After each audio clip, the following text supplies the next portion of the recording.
È ancora intubata, in prognosi riservata. Sono gravissime le condizioni della donna di 55 anni trovata incosciente vicino al corpo senza vita del compagno, ucciso da un colpo di pistola che sembra essersi autoinferto.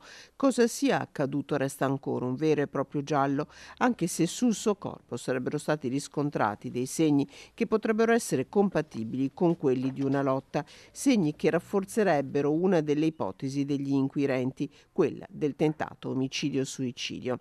Se queste sono ipotesi che solo l'eventuale testimonianza della donna e i risultati dell'autopsia sul corpo di Silvano Vigato, il compagno 65enne trovato senza vita nella villetta di Via Rossini, potrebbero suffragare, di sicuro sono risultati negativi gli esami tossicologici effettuati. Nessun indagato per il momento nel fascicolo aperto dalla Procura di Rovigo, che indaga per istigazione al suicidio e lesioni personali aggravate.